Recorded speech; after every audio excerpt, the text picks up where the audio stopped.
Di tengah hiruk-pikuk kehidupan sehari-hari, mudah sekali merasa tersesat dalam pusaran stres dan ketidakpastian.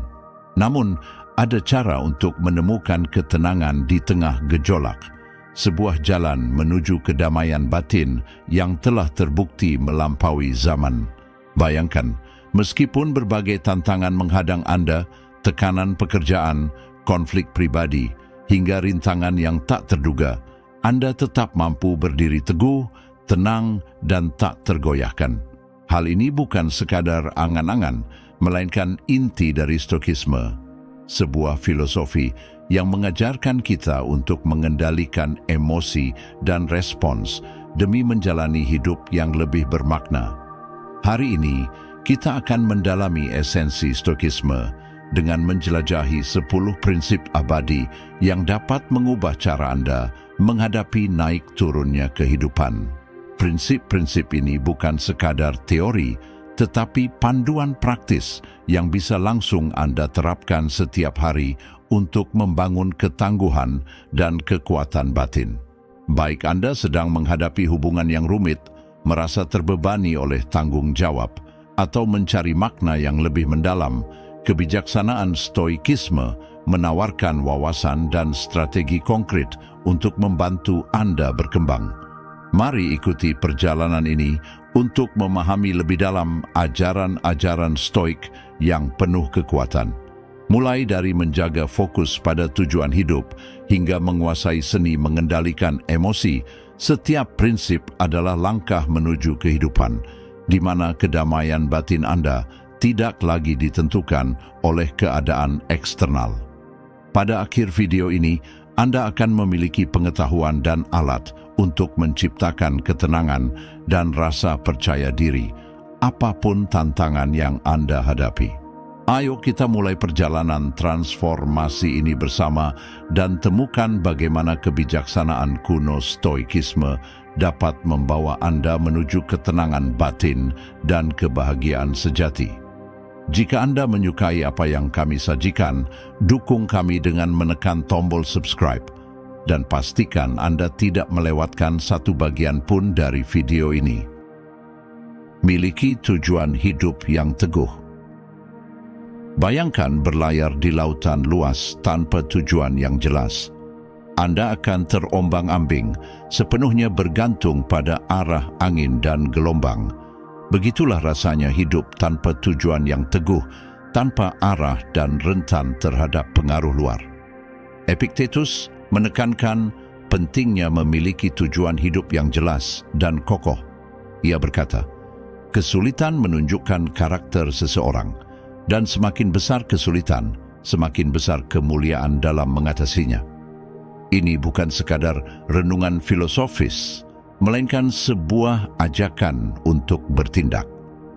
Ketika Anda memiliki tujuan yang teguh, itu seperti memiliki kompas yang memandu Anda melewati lautan kehidupan yang penuh gejolak. Tujuan ini tidak muncul begitu saja. Ia terbentuk melalui momen refleksi mendalam tentang apa yang benar-benar penting bagi Anda. Ini bukan hanya tentang pencapaian karier atau tujuan pribadi, tetapi juga tentang prinsip dan nilai yang ingin Anda dedikasikan dalam hidup. Apa yang Anda perjuangkan? Orang seperti apa yang ingin Anda jadi? Pertanyaan-pertanyaan ini harus Anda jawab untuk menemukan tujuan hidup Anda yang sejati. Begitu Anda mengidentifikasi tujuan Anda, itu akan menjadi jangkar yang menahan Anda di tengah kekacauan. Hidup pasti akan menghadirkan tantangan, tetapi dengan tujuan yang teguh, tantangan tersebut menjadi lebih mudah dihadapi. Mereka berubah dari gunung yang tampaknya tak dapat didaki menjadi batu pijakan yang memungkinkan Anda maju. Bayangkan seperti ini, ketika tujuan dan nilai Anda jelas, dunia di sekitar Anda terasa mengecil. Tantangan besar menjadi langkah-langkah kecil dalam perjalanan menuju tujuan akhir Anda. Kekuatan batin yang Anda kembangkan melalui kebijaksanaan Stoik tidak akan mudah dikalahkan.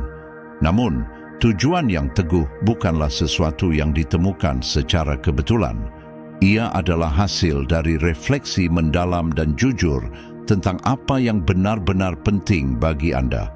Proses ini mungkin memerlukan waktu dan keberanian untuk menilai ulang arah hidup, meninggalkan kebiasaan lama, atau menerima perspektif baru. Ini adalah proses penemuan diri yang berkelanjutan dan penyelarasan dengan diri sejati Anda. Setelah menemukan tujuan ini dan menanamkannya dalam hati Anda, langkah selanjutnya adalah melindungi dan memeliharanya dengan ketekunan. Ini melibatkan kegigihan dan komitmen teguh terhadap tujuan Anda. Ini tentang hadir setiap hari, bahkan ketika perjalanan terasa sulit. Ini tentang melampaui kegagalan dan kemunduran, menyadari bahwa semuanya adalah bagian dari perjalanan. Ingatlah, tujuan yang teguh bukanlah sekadar sebuah tujuan akhir. Ia adalah cahaya penuntun yang membantu Anda menavigasi perjalanan hidup dengan kepercayaan diri dan ketangguhan. Seperti sebuah mercusuar di malam gelap, ia tidak hanya memandu Anda, tetapi juga memberikan rasa aman dan stabilitas. Ketika badai kehidupan mencoba mengguncang Anda, tujuan Anda yang teguh akan menjadi pelampung yang menyelamatkan Anda dari tenggelam dalam emosi dan keadaan sulit. Inilah kekuatan stoicisme, bukan sekadar seperangkat aturan hidup, tetapi pemahaman mendalam tentang kekuatan kehendak dan tekad. Epictetus mengingatkan kita bahwa kekuatan sejati terletak pada kemampuan kita untuk tetap berkomitmen pada tujuan, terlepas dari rintangan eksternal. Jadi, luangkan waktu untuk merenungkan tujuan hidup Anda dengan sungguh-sungguh. Tuliskan, resapi, dan biarkan itu membimbing Anda. Tujuan yang teguh ini akan menjadi jangkar, mercusuar, dan penuntun Anda yang tak tergoyahkan di tengah badai kehidupan. Kuasai pikiran Anda. Ketika seseorang menghina atau menyerang kita, wajar jika kita merasa terluka dan ingin membalas. Namun, disinilah stoikisme mengajarkan pelajaran yang kuat. Emosi kita adalah hasil dari pikiran dan perspektif kita sendiri. Ini berarti kita memiliki kekuatan untuk memilih bagaimana merespons setiap situasi. Alih-alih membiarkan penghinaan menguasai diri kita bisa melihatnya sebagai peluang untuk memperkuat kesabaran dan kesadaran diri. Bayangkan seperti ini, setiap kali Anda menahan diri untuk tidak bereaksi secara impulsif, Anda sedang membangun otot mental. Anda melatih pikiran Anda untuk tetap tenang dan terkendali, apapun yang terjadi. Penguasaan pikiran bukan sekadar keterampilan. Ini adalah seni yang membutuhkan latihan sehari-hari. Mulailah dengan kebiasaan kecil yang membantu Anda mengendalikan pikiran Anda. Sebagai contoh, tetapkan tujuan kecil yang dapat dicapai setiap hari. Setiap kali Anda berhasil mencapainya, sekecil apapun, Anda membangun rasa percaya diri dan memperkuat kemampuan untuk mengendalikan pikiran Anda. Fokuslah pada hidup di saat ini dan perdalam pemahaman Anda tentang emosi Anda. Ketika Anda mulai menyadari bahwa Anda memiliki kekuatan untuk memilih reaksi Anda akan menjadi lebih tangguh menghadapi tantangan dan tidak mudah terbawa emosi negatif. Pertimbangkan cerita tentang seorang pembuat roti yang mendedikasikan setiap harinya untuk menyempurnakan keahliannya. Pembuat roti ini tidak terpengaruh oleh kritik keras maupun pujian berlebihan. Ia hanya berfokus pada peningkatan dirinya tanpa memedulikan opini eksternal. Dedikasi yang terfokus ini memungkinkan dirinya mencapai kebebasan sejati dan kedamaian batin. Demikian pula, dengan melindungi pikiran Anda dari pengaruh luar, Anda dapat lebih fokus pada pertumbuhan diri Anda. Melindungi pikiran Anda juga berarti menetapkan batasan. Waspadai apa yang Anda izinkan masuk ke dalam ruang mental Anda. Seperti Anda tidak akan membiarkan sampah masuk ke rumah, Jangan biarkan pikiran negatif, orang-orang beracun, atau media yang merugikan memenuhi pikiran Anda. Kelilingi diri Anda dengan pengaruh positif yang mengangkat dan menginspirasi. Bacalah buku yang memperluas wawasan Anda. Terlibatlah dalam percakapan yang menantang dan memperkaya pemikiran Anda, serta habiskan waktu dengan orang-orang yang mendukung dan mendorong Anda. Filsafat Stoik bukan hanya disiplin klasik, tetapi alat yang kuat untuk kehidupan modern. Dengan belajar mengendalikan pikiran dan menangani emosi dengan bijaksana, kita dapat mencapai kedamaian dan kebebasan sejati di tengah dunia yang penuh ketidakpastian. Ini bukan tentang menekan emosi, melainkan memahami mereka dengan mendalam dan merespons dengan cara yang selaras dengan nilai dan tujuan kita. Salah satu teknik praktisnya adalah melatih kesadaran atau meditasi. Praktik ini membantu Anda lebih sadar akan pikiran dan emosi Anda, menciptakan jarak antara rangsangan dan respons. Dalam jarak itu terdapat kekuatan dan kebebasan Anda. Dengan melatih kesadaran secara teratur, Anda melatih pikiran untuk mengamati tanpa bereaksi langsung, memberikan Anda kendali yang lebih besar atas lanskap emosional Anda. Melindungi pikiran Anda juga melibatkan pola pikir berkembang. Sambutlah tantangan sebagai peluang untuk tumbuh, bukan ancaman terhadap kenyamanan Anda. Ketika Anda menghadapi kesulitan, ingatkan diri Anda bahwa setiap rintangan adalah kesempatan untuk menjadi lebih kuat dan bijaksana. Pergeseran perspektif ini dapat mengubah cara Anda menghadapi kesulitan, membuat Anda lebih tangguh dan tidak mudah terpengaruh oleh hal-hal negatif. Ingatlah bahwa melindungi pikiran Anda adalah perjalanan seumur hidup. Ini tentang secara konsisten memilih untuk fokus pada apa yang dapat Anda kendalikan. Pikiran, respons, dan sikap Anda. Ini tentang menolak mentalitas korban dan menerima peran sebagai pencipta aktif pengalaman Anda sendiri. Semakin sering Anda berlatih, semakin alami hal itu menjadi, dan pada akhirnya, peristiwa eksternal akan memiliki semakin sedikit kekuatan untuk mengganggu kedamaian batin Anda. Mengatasi kritik dengan bijak. Epictetus mengajarkan bahwa kita tidak dapat mengendalikan opini atau tindakan orang lain, tetapi kita dapat mengendalikan cara kita bereaksi terhadapnya. Prinsip ini mengingatkan kita bahwa bahkan ketika seseorang mengkritik kita dengan tajam, kita memiliki kekuatan untuk memutuskan sejauh mana kritik tersebut memengaruhi kita. Dalam kehidupan sehari-hari, ini berarti menerima bahwa setiap orang memiliki perspektif dan nilai-nilai mereka sendiri yang mungkin tidak selalu sejalan dengan kita. Sangat normal untuk menghadapi perbedaan pendapat dan kadang-kadang kata-kata yang menyakitkan. Yang penting adalah bagaimana kita memproses dan merespons situasi tersebut. Langkah pertama dalam menghadapi kritik adalah memahami diri sendiri dengan mendalam.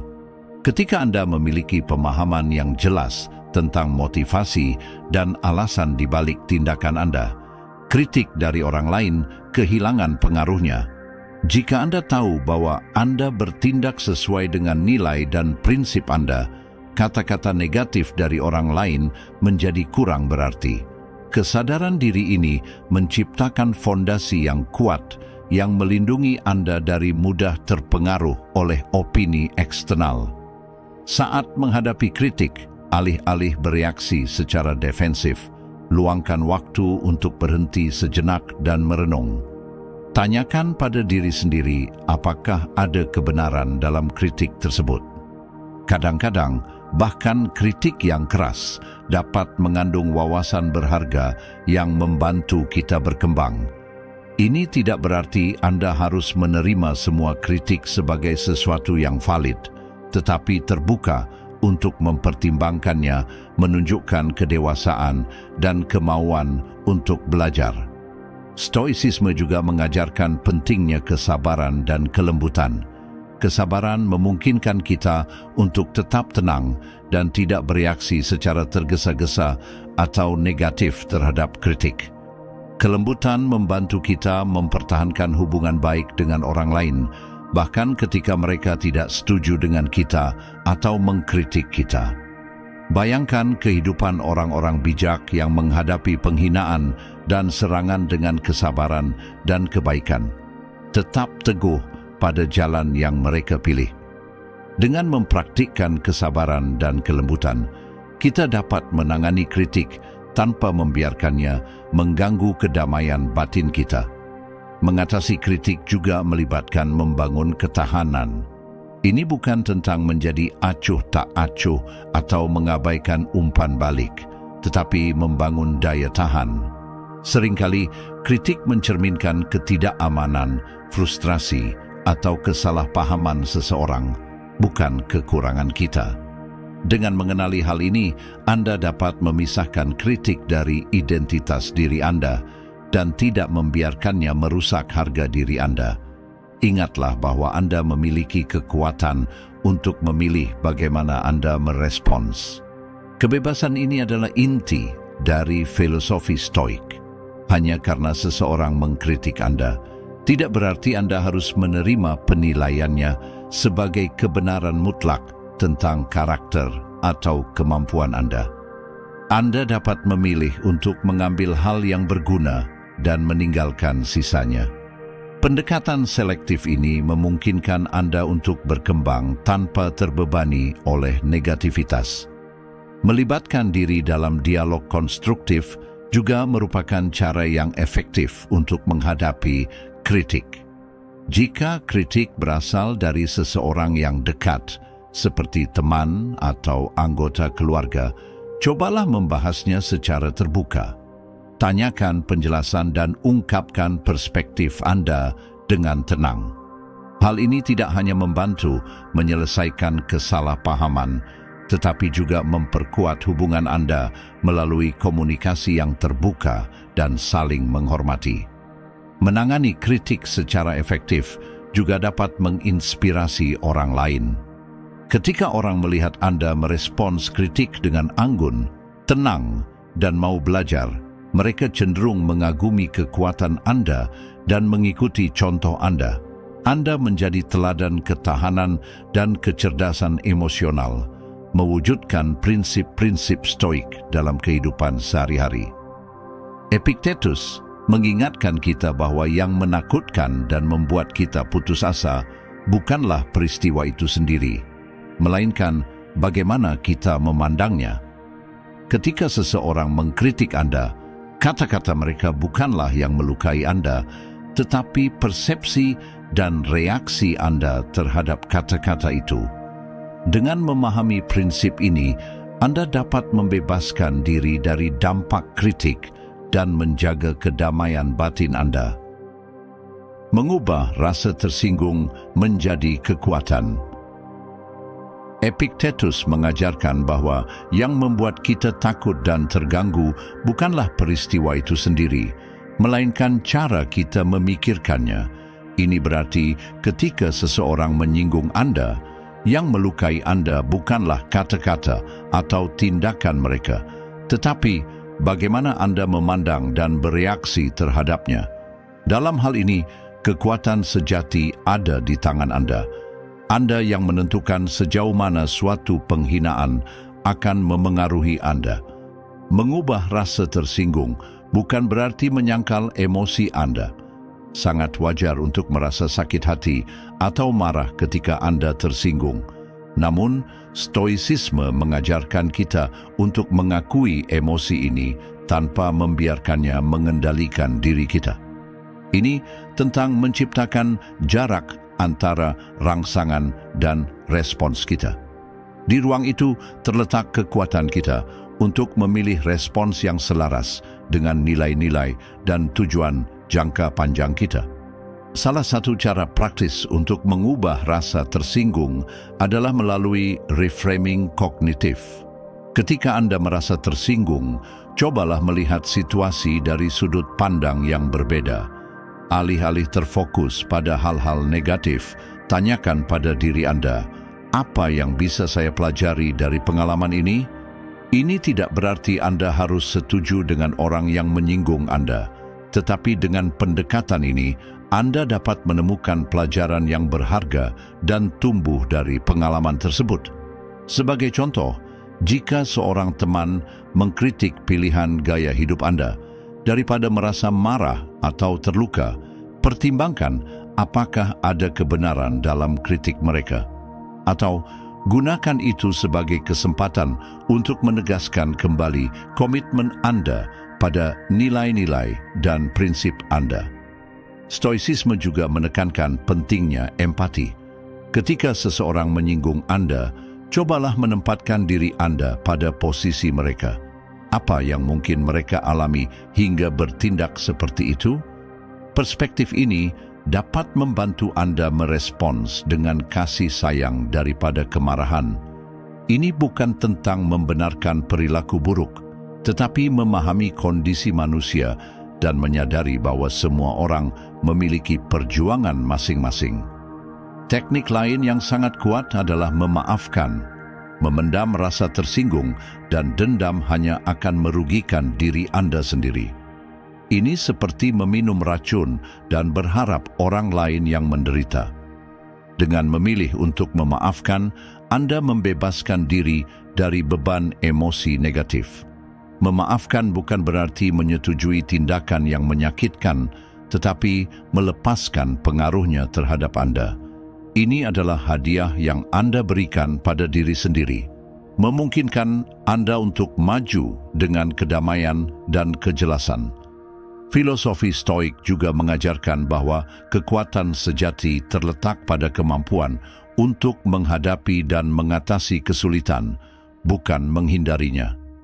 Setiap penghinaan yang Anda hadapi adalah peluang untuk membangun ketangguhan. Seperti otot yang menjadi lebih kuat melalui resistensi, karakter Anda diperkuat melalui menghadapi dan mengubah rasa tersinggung. Semakin sering Anda melatih ini, semakin alami hal itu menjadi, hingga akhirnya peristiwa eksternal tidak lagi memiliki kekuatan untuk mengganggu kedamaian batin Anda.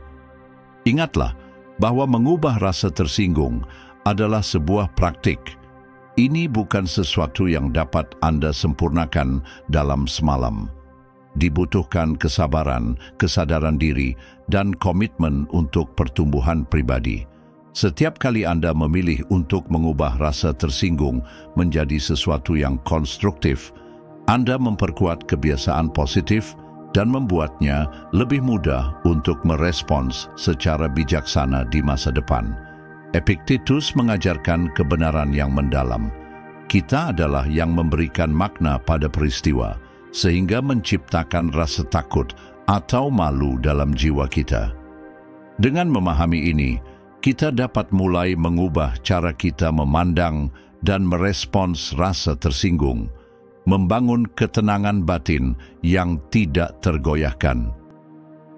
Mengatasi rasa takut dan malu. Epictetus mengungkapkan kebenaran mendalam bahwa ketakutan dan rasa malu tidak berasal dari peristiwa itu sendiri, tetapi dari makna yang kita berikan pada peristiwa tersebut. Emosi ini bukan bawaan dari situasi yang kita hadapi, melainkan hasil interpretasi kita.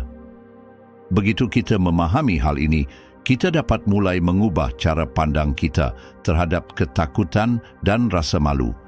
Ketakutan seringkali muncul dari ketidakpastian atau kekhawatiran akan hasil yang negatif. Ini adalah respons alami yang dirancang untuk melindungi kita. Tetapi jika tidak dikendalikan, ketakutan dapat menjadi penghalang yang melemahkan. Stoikisme mengajarkan kita untuk menghadapi rasa takut secara langsung. Alih-alih menghindari apa yang menakutkan, kita harus memeriksanya dengan cermat. Tanyakan pada diri Anda, apa sebenarnya yang saya takuti? Pecahkan ketakutan itu menjadi kekhawatiran spesifik, dan seringkali Anda akan menemukan bahwa ketakutan tersebut kehilangan kekuatannya ketika dianalisis secara rasional. Sebagai contoh, bayangkan Anda takut berbicara di depan umum. Ketakutan itu mungkin berasal dari rasa takut dinilai atau membuat kesalahan. Namun, ketika Anda memikirkannya lebih dalam, Anda menyadari bahwa audiens Anda bukan berada di sana untuk menilai dengan keras, tetapi untuk mendengar apa yang Anda katakan. Dan bahkan jika Anda membuat kesalahan, itu bukan akhir dari segalanya. Setiap pembicara pernah melakukannya. Dengan menghadapi ketakutan itu dan mempersiapkan diri dengan baik, Anda mulai membangun kepercayaan diri. Setiap kali Anda berbicara, rasa takut itu akan semakin terkikis hingga menjadi lebih mudah dikelola. Rasa malu adalah emosi yang mendalam, seringkali membuat kita merasa tidak layak atau cacat. Malu biasanya muncul dari tekanan sosial atau kesalahan masa lalu. Stoikisme mengajarkan kita untuk menghadapi rasa malu dengan keberanian dan belas kasih pada diri sendiri. Ini tentang menerima ketidaksempurnaan kita dan belajar dari pengalaman kita, bukan membiarkan diri kita didefinisikan oleh mereka. Misalnya, jika Anda merasa malu karena kesalahan masa lalu, jangan biarkan rasa malu itu berkembang menjadi kebencian pada diri sendiri. Sebaliknya, hadapi secara langsung. Renungkan kesalahan itu dan cari tahu alasannya terjadi. Apa yang dapat saya pelajari dari pengalaman ini? Bagaimana saya dapat tumbuh dan menjadi orang yang lebih baik karenanya? Proses refleksi ini mengubah rasa malu menjadi pelajaran berharga, bukan sumber kebencian pada diri sendiri. Alat yang ampuh untuk mengatasi rasa malu adalah memaafkan diri sendiri. Mempertahankan rasa malu hanya akan membuat kita terjebak dalam siklus kritik diri. Dengan memaafkan diri kita, kita melepaskan beban berat itu dan memberikan diri kita izin untuk melangkah maju. Memaafkan diri sendiri bukan berarti membenarkan kesalahan kita, tetapi mengakuinya, belajar darinya, dan melepaskannya. Ini adalah langkah penting dalam penyembuhan dan pertumbuhan pribadi. Untuk mengatasi ketakutan dan rasa malu, mulailah dengan langkah kecil. Hadapi secara bertahap situasi yang memicu emosi ini dan gunakan setiap pengalaman sebagai kesempatan untuk belajar. Seiring waktu, Anda akan membangun ketangguhan dan menemukan bahwa apa yang dulunya menakutkan atau memalukan tidak lagi memiliki kekuatan yang sama atas Anda. Paparan bertahap dan refleksi membantu mengurangi sensitivitas Anda terhadap ketakutan dan rasa malu, membuatnya lebih mudah dihadapi. Stoikisme juga menekankan pentingnya komunitas dan dukungan. Bagikan rasa takut dan rasa malu Anda dengan teman terpercaya atau mentor. Membuka diri tentang emosi ini dapat menjadi pengalaman yang membebaskan sekaligus memberikan perspektif dan dorongan baru. Anda mungkin akan menemukan bahwa orang lain juga pernah menghadapi tantangan serupa dan dapat menawarkan wawasan berharga dan dukungan. Epictetus mengingatkan kita bahwa dengan membayangkan kemungkinan kesulitan di jalan kita, kita mempersiapkan diri untuk menghadapinya dengan tenang dan bijaksana. Ini bukan tentang menjadi pesimis, tetapi realistis dan siap menghadapi apapun.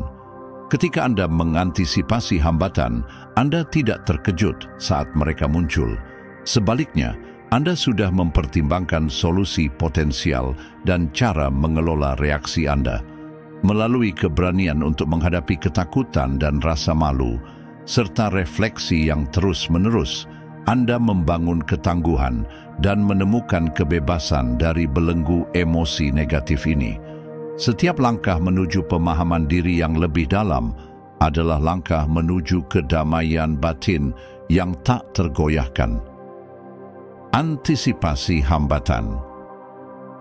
Epictetus mengajarkan bahwa membayangkan kesulitan di sepanjang jalan adalah langkah penting untuk menghadapi kehidupan dengan tenang dan bijaksana. Ini bukan tentang menjadi pesimis atau selalu mengharapkan yang terburuk, melainkan tentang menjadi realistis dan siap menghadapi apapun. Ketika Anda mengantisipasi hambatan, Anda tidak mudah terkejut atau terlempar dari keseimbangan saat mereka muncul. Sebaliknya, Anda sudah memiliki rencana dan strategi untuk menghadapinya. Salah satu cara praktis untuk menerapkan prinsip ini adalah melalui premeditatio malorum, atau meditasi atas kemungkinan keburukan. Praktik ini melibatkan waktu untuk memvisualisasikan tantangan potensial dan memikirkan bagaimana Anda akan meresponsnya. Sebagai contoh, sebelum pertemuan penting, Anda mungkin membayangkan apa saja yang bisa salah, gangguan teknis, pertanyaan sulit, atau bahkan rasa gugup Anda sendiri. Dengan memikirkan skenario-skenario ini sebelumnya, Anda dapat merencanakan respons yang lebih baik dan mengurangi dampak kejutan. Tujuan dari teknik ini bukanlah untuk berfokus pada hal negatif, tetapi untuk membangun ketangguhan mental. Ketika Anda telah mempersiapkan diri secara mental untuk menghadapi kesulitan, Anda menjadi lebih fleksibel dan mampu menjaga keseimbangan. Ini adalah ciri khas filosofi Stoik, kemampuan untuk tetap tenang di tengah badai. Mengantisipasi hambatan juga berarti bersikap fleksibel dan terbuka terhadap perubahan. Hidup jarang berjalan persis seperti yang direncanakan, dan ekspektasi yang kaku dapat menyebabkan kekecewaan dan stres. Dengan mengantisipasi bahwa segala sesuatu mungkin tidak berjalan sesuai harapan, Anda dapat tetap fleksibel dan menyesuaikan rencana Anda saat dibutuhkan. Kemampuan beradaptasi ini sangat penting untuk menghadapi ketidakpastian hidup dengan anggun dan efektif. Namun, penting untuk menjaga keseimbangan. Sementara berguna untuk mempertimbangkan kemungkinan kesulitan, sama pentingnya untuk mengenali kekuatan dan sumber daya Anda. Akui keterampilan, pengetahuan, dan sistem pendukung yang Anda miliki untuk membantu Anda mengatasi tantangan. Pendekatan yang seimbang ini memastikan bahwa Anda siap tanpa menjadi terlalu cemas atau negatif. Mengantisipasi hambatan juga membantu Anda membangun kesabaran dan ketekunan. Ketika Anda menyadari bahwa tantangan adalah bagian yang tak terelakkan dari perjalanan, Anda mengembangkan pola pikir jangka panjang yang menghargai ketekunan dibandingkan kesuksesan instan. Anda menjadi lebih sabar dengan prosesnya dan lebih tangguh dalam menghadapi kemunduran. Ketahanan ini adalah inti dari filosofi Stoik yang menekankan pentingnya kekuatan batin dan stabilitas.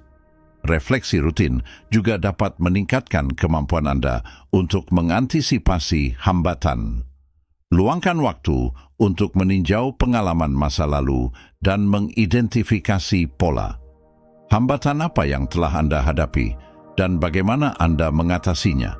Strategi apa yang berhasil dan apa yang bisa diperbaiki? Dengan belajar dari pengalaman, Anda dapat lebih siap untuk menghadapi tantangan di masa depan dan menyempurnakan pendekatan Anda terhadap pemecahan masalah. Mengintegrasikan praktik kesadaran dalam kehidupan sehari-hari dapat lebih memperkuat kemampuan Anda untuk mengantisipasi dan mengelola hambatan.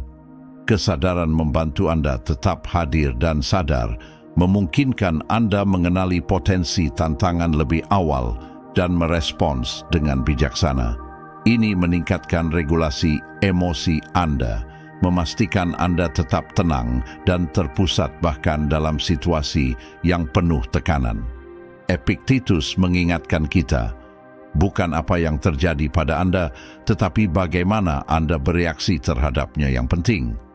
Dengan memahami bahwa tantangan tidak dapat dihindari dan mempersiapkan diri secara mental untuk menghadapi mereka, Anda menciptakan landasan yang kokoh untuk menjaga kedamaian batin Anda, apapun yang terjadi di sekitar Anda. Hambatan menjadi peluang untuk berkembang, bukan alasan untuk menyerah. Bangun kekuatan batin. Epictetus dengan bijak menyatakan, bukan apa yang terjadi pada Anda yang penting, tetapi bagaimana Anda bereaksi terhadapnya. Pernyataan sederhana ini merangkum esensi dari kekuatan batin.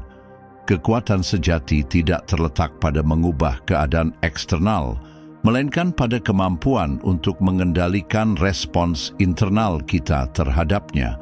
Ketika menghadapi kesulitan, baik itu kritik pedas dari teman dekat atau kemunduran tak terduga, kita memiliki kebebasan untuk memilih bagaimana merespons. Pilihan ini mencerminkan karakter kita dan membentuk kehidupan kita. Membangun kekuatan batin dimulai dengan kesadaran diri dan praktik yang disengaja. Langkah pertama adalah mengenali emosi Anda tanpa membiarkannya menguasai Anda. Ini bukan tentang menekan perasaan, tetapi mengamati mereka dengan jernih dan memahami asal-usulnya. Ketika Anda sadar akan pemicu emosional Anda dapat lebih baik mengelola reaksi Anda. Kesadaran diri ini adalah fondasi penting untuk membangun kekuatan batin. Stoikisme juga mengajarkan pentingnya membedakan antara apa yang berada dalam kendali kita dan apa yang tidak. Pemahaman ini sangat penting untuk menjaga kedamaian batin. Kita tidak dapat mengendalikan tindakan atau pendapat orang lain, tetapi kita dapat mengontrol sikap dan respons kita sendiri. Dengan berfokus pada apa yang dapat kita kendalikan, kita menghemat energi dan mengurangi stres yang tidak perlu. Pergeseran pola pikir ini memberikan kekuatan dan membantu kita tetap teguh di tengah turbulensi eksternal. Selain itu, pengampunan adalah bagian penting dari kekuatan batin. Memendam dendam dan kebencian hanya menguras energi kita dan mengaburkan penilaian kita. Seperti halnya stoikisme mengajarkan kita untuk mengendalikan respons kita, ia juga mendorong kita untuk mempraktikkan pengampunan. Mengampuni bukan berarti membenarkan perilaku yang merugikan, tetapi melepaskan cengkeramannya atas kita. Dengan melepaskan dendam, kita membebaskan diri dari emosi negatif dan menciptakan ruang untuk penyembuhan dan pertumbuhan. Kekuatan batin juga dibangun melalui ketahanan. Kehidupan penuh dengan pasang surut dan kemunduran tidak dapat dihindari. Kuncinya adalah melihat kemunduran ini sebagai peluang untuk memperkuat karakter Anda. Setiap tantangan yang Anda hadapi adalah kesempatan untuk melatih ketahanan dan ketekunan. Seiring waktu, praktik ini memperkuat kekuatan batin Anda, membuat Anda lebih tangguh dan kurang rentan terhadap perubahan kehidupan. Stoikisme mendorong kita untuk mencari kekuatan, tidak hanya dalam diri sendiri, tetapi juga dalam komunitas dan keyakinan kita. Kelilingi diri Anda dengan individu yang mendukung dan sepemikiran, yang menginspirasi dan mengangkat Anda. Terlibatlah dalam diskusi yang memperluas pemikiran Anda dan menantang perspektif Anda. Jika Anda memiliki praktik spiritual, gunakan itu sebagai sumber kekuatan dan bimbingan. Dukungan eksternal ini dapat memperkuat kekuatan batin Anda dan memberikan rasa memiliki serta tujuan. Praktik syukur adalah cara lain yang sangat efektif untuk membangun kekuatan batin. Syukur menggeser fokus Anda dari apa yang kurang ke apa yang Anda miliki, mendorong pola pikir positif bahkan di masa-masa sulit. Selalu ada sesuatu yang bisa disyukuri. Dengan secara teratur mengakui dan menghargai hal-hal positif dalam hidup Anda memperkuat ketahanan emosional dan menjaga perspektif yang seimbang. Akhirnya, Kekuatan batin melibatkan keberanian untuk menerima kerentanan. Mengakui ketakutan dan ketidakamanan Anda tidak membuat Anda lemah. Itu membuat Anda manusia. Dengan menghadapi kerentanan ini, dengan keberanian dan kasih sayang, Anda mengubahnya menjadi sumber kekuatan. Penerimaan diri ini adalah elemen penting dari kekuatan batin, memungkinkan Anda untuk menjalani hidup dengan keaslian dan keyakinan. Epictetus mengingatkan kita bahwa kita tidak selalu dapat mengontrol apa yang terjadi, tetapi kita selalu dapat mengontrol bagaimana kita merespons.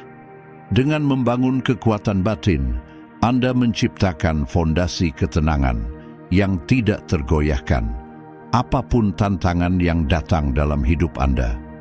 Ini adalah kekuatan sejati yang membuat Anda tetap kuat di tengah badai kehidupan. Kendalikan tindakan Anda. Stoikisme mengajarkan kita bahwa kemampuan untuk mengendalikan tindakan adalah salah satu pilar penting dalam mencapai kedamaian batin. Tindakan kita adalah hasil dari pilihan yang kita buat, dan dengan melatih pengendalian diri, kita dapat mengarahkan hidup kita menuju jalan yang selaras dengan nilai-nilai dan tujuan kita. Seringkali kita tergoda untuk bereaksi secara impulsif terhadap situasi, baik itu dalam bentuk kemarahan, ketakutan, atau bahkan kegembiraan yang berlebihan. Namun, Stoikisme mendorong kita untuk berhenti sejenak dan mempertimbangkan respons kita dengan hati-hati. Ini bukan tentang menekan emosi kita, tetapi tentang menciptakan jarak antara stimulus dan respons. Dalam jarak tersebut, kita memiliki kebebasan untuk memilih tindakan yang bijaksana. Misalnya, bayangkan Anda sedang mengemudi di lalu lintas padat dan seseorang memotong jalur Anda dengan kasar. Reaksi alami mungkin adalah kemarahan, disertai klakson panjang atau kata-kata kasar. Namun, stoikisme mengundang Anda untuk berhenti dan bertanya pada diri sendiri, apakah tindakan ini akan memperbaiki situasi? Kemungkinan besar tidak. Sebaliknya, dengan memilih untuk tetap tenang, Anda melindungi kedamaian batin Anda dan menghindari eskalasi konflik. Pengendalian tindakan juga berkaitan erat dengan kemampuan untuk menunda kepuasan. Dalam dunia yang serba cepat ini, kita sering tergoda untuk mencari hasil instan, mengabaikan nilai dari proses yang memerlukan kesabaran dan ketekunan. Namun, stoikisme mengajarkan kita pentingnya mengutamakan tujuan jangka panjang di atas godaan sesaat. Dengan belajar menunda kepuasan, kita melatih disiplin diri dan membangun ketahanan. Prinsip ini juga relevan dalam komunikasi kita dengan orang lain. Dalam situasi konflik atau diskusi yang intens, mudah bagi kita untuk berbicara tanpa berpikir terlebih dahulu, yang dapat menyebabkan kata-kata yang kita sesali kemudian. Stoikisme mengajarkan kita untuk menahan diri dan berpikir sebelum berbicara. Pertimbangkan dampak dari kata-kata Anda. Apakah ini konstruktif? Apakah ini mencerminkan nilai-nilai saya? Dengan berbicara dengan penuh kesadaran dan niat, Anda membangun hubungan yang lebih kuat dan lebih saling menghormati. Untuk melatih pengendalian tindakan, kesadaran diri adalah kuncinya. Mulailah dengan mengenali pola impulsif Anda dan cari cara untuk mengubahnya. Jika Anda sering menunda pekerjaan, misalnya, buatlah jadwal yang terstruktur untuk membantu Anda tetap fokus dan produktif. Jika Anda sering kehilangan kesabaran, praktikkan teknik relaksasi seperti pernapasan dalam atau meditasi untuk membantu Anda tetap tenang dalam situasi yang menekan. Stoikisme juga menekankan pentingnya bertindak berdasarkan alasan, bukan dorongan hati. Ini berarti membuat keputusan dengan pertimbangan yang matang, bukan tergesa-gesa.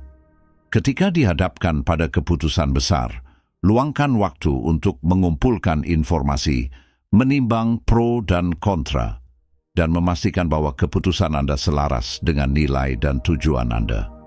Pendekatan yang penuh pertimbangan ini menghasilkan hasil yang lebih baik dan memberikan rasa kendali yang lebih besar atas hidup Anda.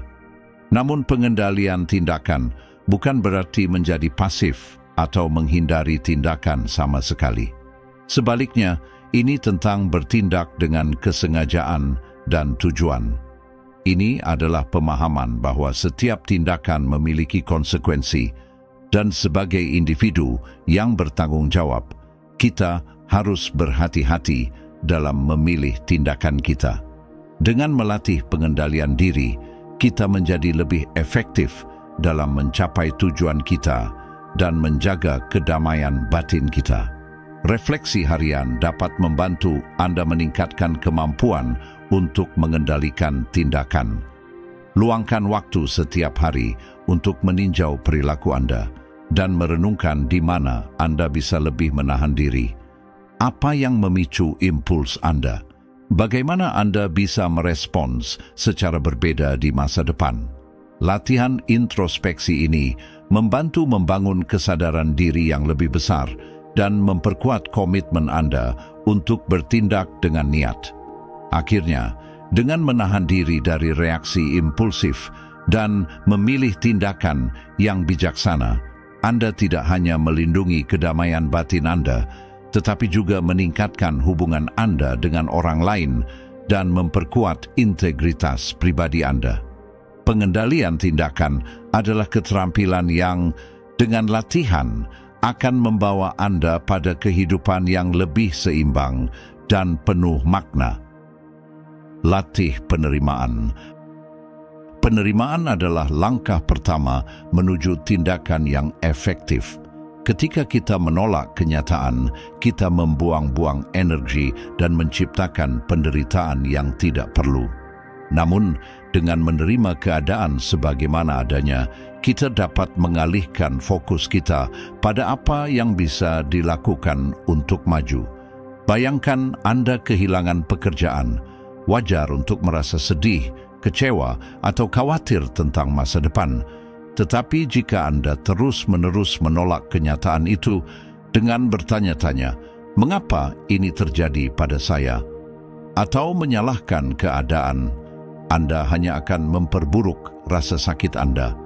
Sebaliknya, dengan menerima situasi tersebut, Anda dapat mengalihkan perhatian Anda pada langkah-langkah yang bisa diambil, seperti memperbarui resume, membangun jaringan, atau mencari peluang baru.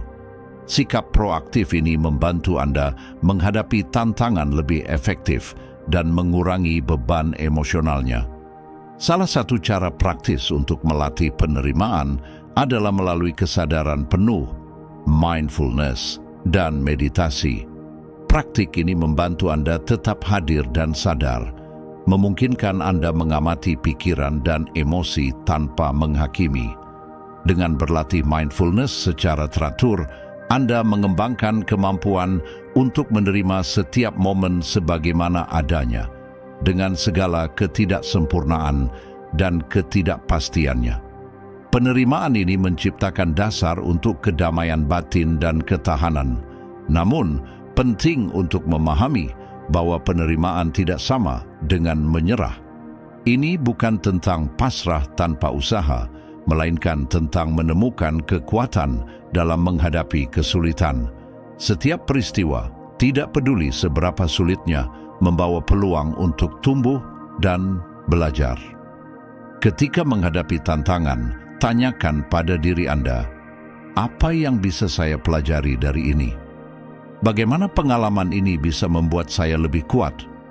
Pergeseran perspektif ini mengubah hambatan menjadi batu loncatan untuk perkembangan pribadi. Penerimaan juga melibatkan melepaskan perfeksionisme. Banyak dari kita berusaha untuk kesempurnaan dalam pekerjaan, hubungan, atau pencapaian pribadi. Tetapi pengejaran tanpa henti ini seringkali menyebabkan stres dan kekecewaan. Dengan menerima bahwa kesempurnaan tidak dapat dicapai, kita dapat lebih menghargai usaha dan kemajuan kita. Ini bukan berarti menurunkan standar, tetapi menyadari bahwa ketidaksempurnaan adalah bagian dari pengalaman manusia. Dengan memeluk kekurangan dan kegagalan kita dengan belas kasih, kita dapat hidup lebih autentik dan penuh. Latihan rasa syukur adalah alat lain yang sangat ampuh untuk melatih penerimaan. Ketika kita memusatkan perhatian pada apa yang kita miliki, daripada apa yang hilang, kita menggeser pola pikir kita dari kekurangan menuju kelimpahan. Rasa syukur membantu kita menemukan kebaikan bahkan dalam masa-masa sulit.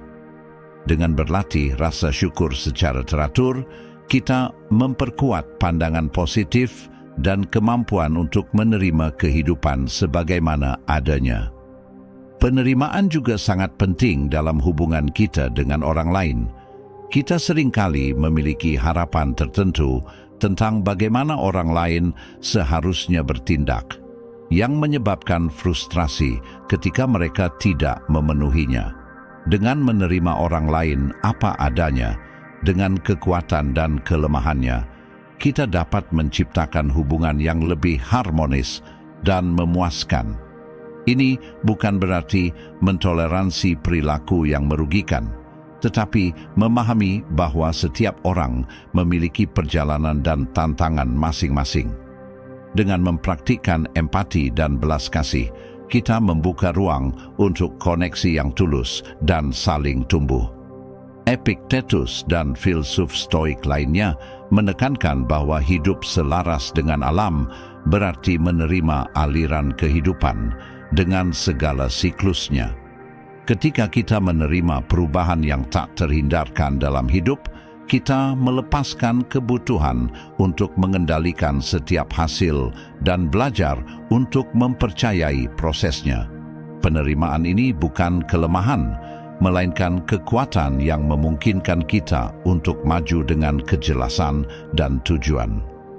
Melatih penerimaan adalah perjalanan yang membutuhkan kesabaran dan komitmen, tetapi hasilnya adalah kehidupan yang lebih tenang, lebih seimbang, dan lebih penuh makna.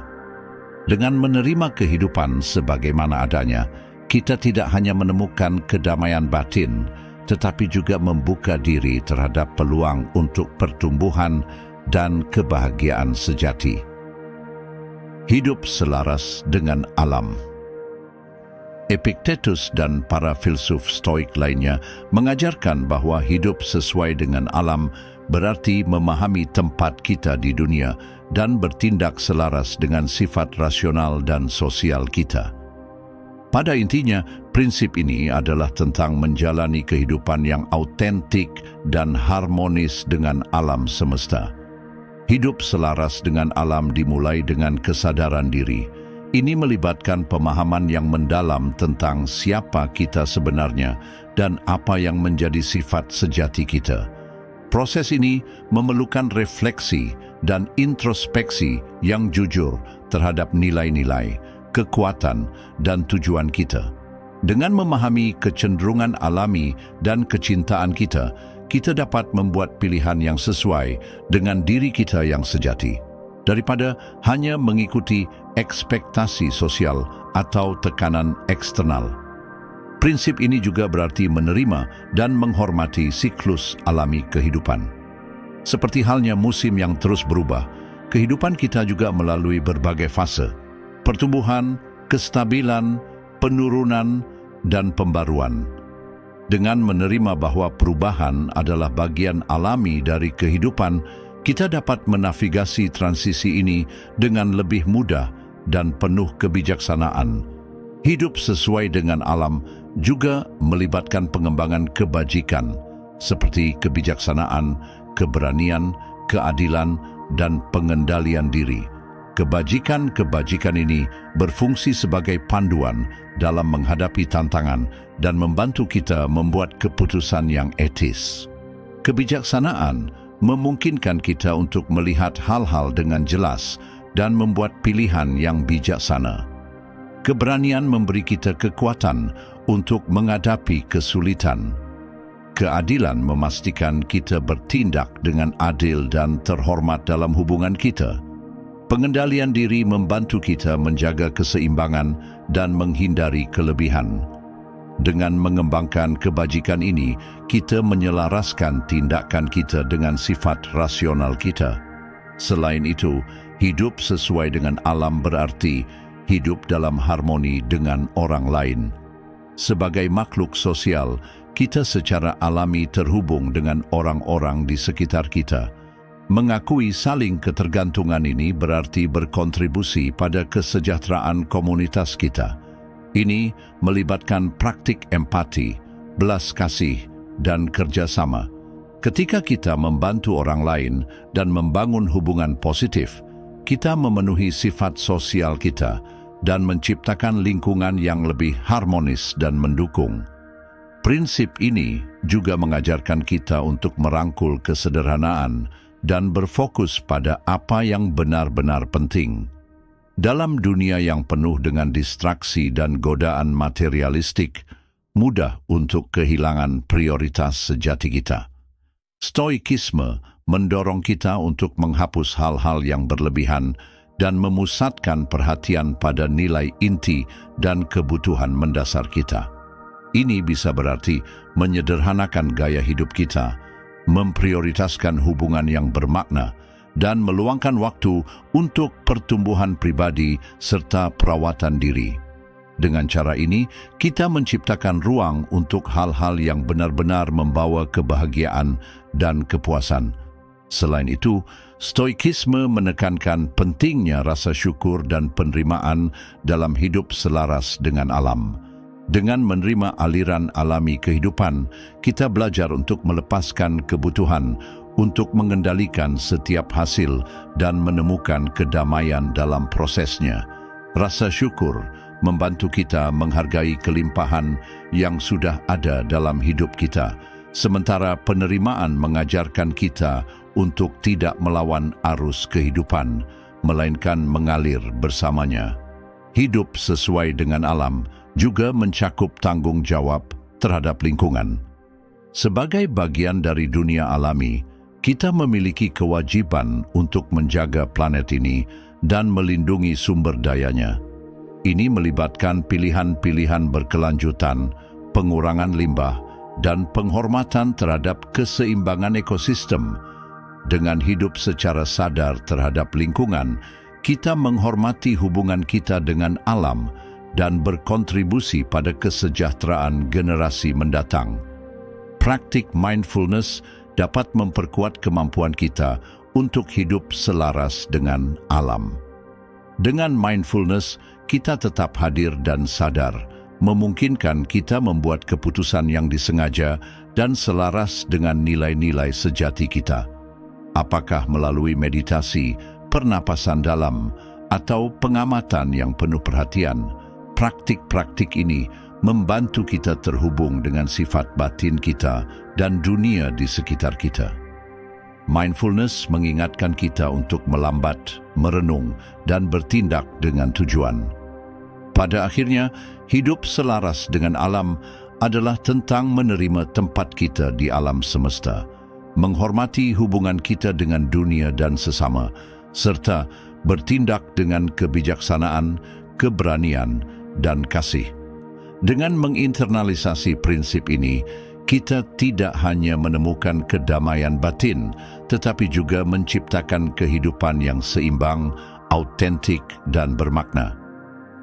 Saat kita mengakhiri perjalanan melalui prinsip-prinsip stoikisme ini, ada satu kebenaran yang tak tergoyahkan.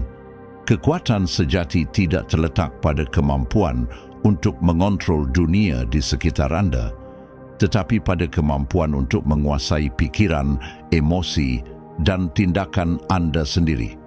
Dengan menerapkan kebijaksanaan kuno ini, Anda dapat membangun kehidupan yang penuh ketenangan, ketangguhan, dan kebahagiaan sejati. Stoikisme bukan sekadar filsafat, tetapi sebuah panduan praktis untuk hidup. Setiap prinsip yang telah kita bahas adalah alat yang dapat membantu Anda menavigasi tantangan hidup dengan kebijaksanaan dan kejelasan. Ketika Anda menghadapi tekanan, konflik, atau kesulitan, kebijaksanaan stoik mengingatkan Anda bahwa Anda selalu memiliki pilihan. Anda memiliki kendali atas cara Anda merespons, dan respons itulah yang membentuk kehidupan Anda. Ketenangan batin tidak berarti bahwa Anda menghindari tantangan atau rasa sakit.